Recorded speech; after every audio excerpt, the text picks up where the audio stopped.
For today's vlog mga pare, may panibagong YouTube channel naman tayong i-review o i-feature walang iba kundi yung YouTube channel ni Idol Kalingap Ido at ni Idol Kalingap Jomar. So ito si Kalingap Ido ay meron sa mahigit 364,000 subscribers. Ginawa kay YouTube channel noong February 10, 2021 at may total video views na umabot sa 49,829,434.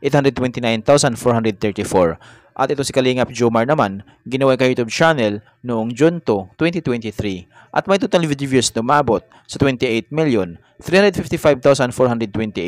Dito sa video ito mga pare ko ay ating alamin kung magkano na nga ba yung kanilang estimated YouTube sahod. Disclaimer, lahat na makikita yung amount dito o mababanggit ko amount dito ay pawang estimated po lamang gamit ang Social Blade. Ang Social Blade ay isang public website na kahit sino ay pwedeng tumingin dito at maaari nyo rin makita ang lahat ng mga estimated YouTube sahod ng mga vloggers or content creator. Layunin lamang ng video na to na makapagbigay ng inspirasyon sa mga taong makapanood nito, lalo na sa mga small YouTuber. So yung mapare ko ano pang hinintay natin, samahan nyo kung i-review natin ang status ng YouTube channel ni Idol Kalingap Ido at ni Idol Kalingap Jomar. So yun mga pare ko, dito tayo sa official YouTube channel ni Kalingap Ido dito sa Social Blade. So unahin natin ito si Idol Kalingap Ido. So dito makikita natin na meron siyang 364,000 subscribers at meron siyang 880 uploads na video. At yung kanya naman total video views umabot na sa 50 million. Ginawa ko YouTube channel ng February 10, 2021. Total grade na nakuha siya ng letter B negative. Social Blade rank ay pang 184,849. Subscriber rank ay pang 1,939. Video views rank ay pang 355,933.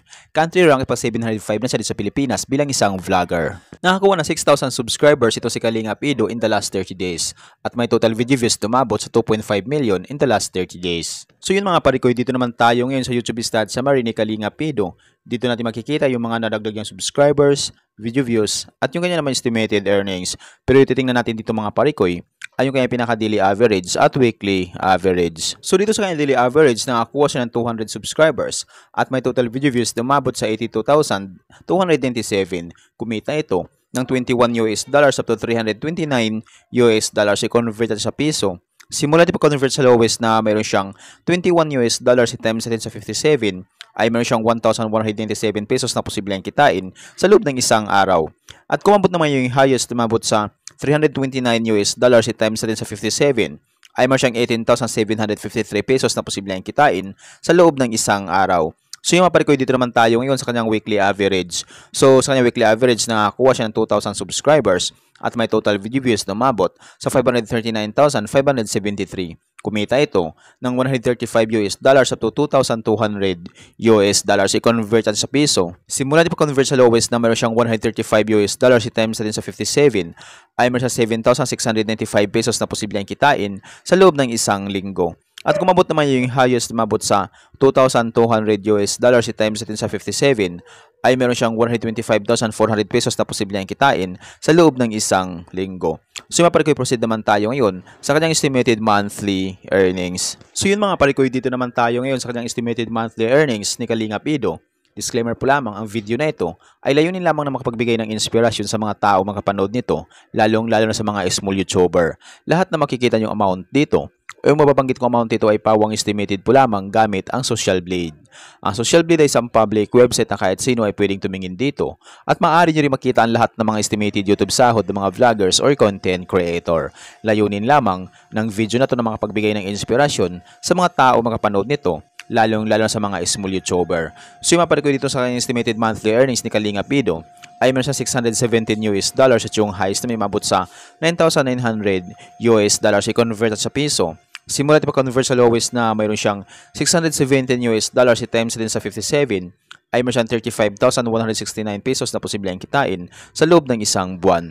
At kumabot naman yung highest, umabot sa $9,900 i-times din sa 57 ay mayroon siyang 564,300 pesos na posibleng kitain sa loob ng isang buwan. So yung mapalit yung highest ni Idol Kalingap Ido, sumabot lamang ito kapag once lahat ng mga viewers niya ay hindi nag-i-escape ng ads. So bihira lang mga viewers na hindi nag-i-escape ng ads, kaya maaaring magbabago pa itong mga parikoy. Depende sa dami ng views na makukuha ni Kalingap Ido. So dahil ang sahod ng mga vloggers or content creator, nakadepende sa dami ng views, hindi sa dami ng subscribers. At laking tulong din yung mga viewers na hindi nag-i-escape ng ads. So kapag once na hindi po tayo nag-i-escape ng ads, medyo lalaki ang YouTube sahod ng mga iniidolo nating vlogger.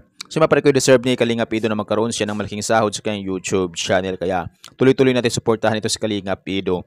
So mapare ko proceed naman tayo ngayon sa YouTube channel ni Kalingap Jomar. So yung mapare ko dito naman tayo ngayon sa official YouTube channel ni Kalingap Jomar dito sa Social Blade. So dito makikita natin na meron siya dito 224,000 subscribers at meron siyang 537 uploads na video. At yung total ng kanyang video views nakakuha na siya ng 28 million. Ginawa yung YouTube channel on June 1, 2023. Total grade nakakuha sa letter C positive. Social Blade rank ay pang 238,968.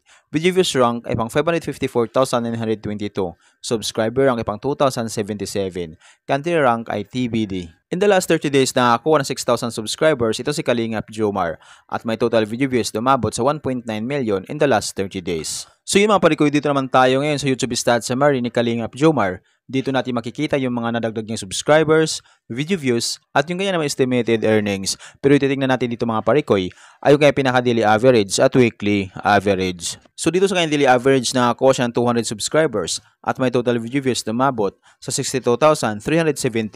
Kumita ito ng $16 up to $250 i-convert sa piso. Simulan pa-convert sa lowest na mayroon siyang $16 i-times din sa 57 ay mayroon siyang 912 pesos na posibleng kitain sa loob ng isang araw. At kung mabot naman yung highest, umabot sa $250 i-times din sa 57 ay mayroon siyang 14,250 pesos na posibleng kitain sa loob ng isang araw. So yung mapare ko dito naman tayo ngayon sa kanyang weekly average. So sa kanyang weekly average nakakuha siya ng 200 subscribers at may total video views dumabot sa 498,745. Kumita ito ng $125 up to $2,000 i-convert sa piso. Simula pa convert sa lowest na meron siyang $125 i-times natin sa 57 ay meron siyang 7,125 pesos na posibleng kitain sa loob ng isang linggo. At kung mabot naman yung highest tumabot sa $2,000 i-times natin sa 57 ay meron siyang 114,000 pesos na posibleng kitain sa loob ng isang linggo. So yung mga parikoy proceed naman tayo ngayon sa kanyang estimated monthly earnings. So yung mga parikoy dito naman tayo ngayon sa kanyang estimated monthly earnings ni Kalingap Jomar. Disclaimer, lahat na makikita yung amount dito, yung mababanggit ko amount dito ay pawang estimated po lamang gamit ang Social Blade. Ang Social Blade ay isang public website na kahit sino ay pwedeng tumingin dito at maaari nyo makita ang lahat ng mga estimated YouTube sahod ng mga vloggers or content creator. So yung maparikoy dito sa kanyang estimated monthly earnings ni Kalingap Jomar, meron siya dito $468 at yung highest na may mabot sa $7,500 i-convert sa piso. Simulat pag-convert sa lowest na mayroon siyang $468 i-times natin sa 57 ay mayroon siyang 26,676 pesos na posibleng kitain sa loob ng isang buwan. At kung mabot naman yung highest mabot sa $7,500 i-times natin sa 57 ay mayroon siyang 427,500 pesos na posibleng kitain sa loob ng isang buwan. Pero maring magbabago pa itong mga parikoy depende sa dami ng views na makukuha ni Kalingap Jomar. So dahil ang sahod ng mga vloggers or content creator nakadepende sa dami ng views, hindi sa dami ng subscribers. At laking tulong din yung mga viewers na hindi nag-i-escape ng ads. So kapag once na hindi po tayo nag-i-escape ng ads, medyo lalaki ang YouTube sahod ni Kalingap Jomar. So mga parikoy deserve ni Kalingap Jomar na magkaroon siya ng malaking sahod sa kanyang YouTube channel. So deserve lahat ng mga team Kalingap. Kaya tuloy-tuloy natin suportahan ang lahat ng mga Kalingap upang mapalawak pa nila ang magandang layunin yung pagtulong sa mga kapos palad. So mga parikoy hanggang dito na yung video natin. So kung mayroon kayong iniidolong vlogger na gusto yung malaman kailang estimated YouTube sahod, paki-comment lamang sa comment section at gagawa natin ng itong klaseng ori ng video. At kung nagustuhan nyo ang video ng mga parikoy, huwag niyo po sanang kalimutan mag-like, share at mag-subscribe sa munting channel na ito.